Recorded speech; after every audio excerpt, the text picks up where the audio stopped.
I was mapping abandoned towns in Arizona for my thesis, and I found a place called Greyfield that was marked as abandoned in 1972 after a flash flood. So I drove there alone with my camera and a notebook. When I arrived, the town was empty, but the houses looked fresh, like someone had painted them yesterday, and the grass was trimmed, and my GPS said I had been here before, even though I knew I hadn't because this was supposed to be my first time. I took photos of the main street, the diner, and the gas station, and when I checked my camera later that night in my motel, every photo was blank, like the town had erased itself from my memory card and left only white light. I went back the next day to try again, and the town was exactly the same, down to the same chipped paint on the diner sign, but the gas station attendant looked at me and said, "You were here yesterday, you bought coffee." Even though I knew I wasn't, I told her this was my first time, and she smiled in a way that was too patient and said, "Greyfield forgets you every time you leave, so you have to keep coming back until you remember, or the town will keep you." I didn't understand, so I left and came back a week later, and the town was still there,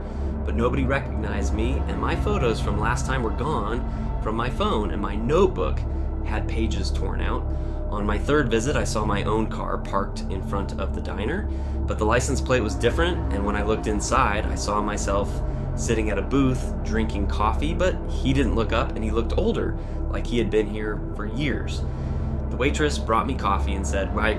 this is your third time, and after 3 times, Greyfield keeps you," and she pointed to the mirror behind the counter, and her eyes did not blink. In the mirror, I could see the town, but I was not in it, and the other version of me in the diner was waving goodbye, and he looked relieved. I ran outside, but the road was gone, and the town sign now said, "Welcome to Greyfield, resident number 413, and I couldn't remember my own name or why I had a camera or what a thesis was. I tried to leave on foot, but every road led back to the town square, and every house I entered had my clothes in the closet and my name written on a mailbox that I did not remember buying. I have been living in Greyfield for years now, and every day a new person drives in, takes photos, and leaves, and every day I forget them completely, because that is how Greyfield survives, by making you forget. Sometimes at night I think I remember a name or a university or a life outside the desert, but when I wake up it is gone, and I am just resident number 413 again, waiting for resident number 414. Don't forget to subscribe to our channel and like the video.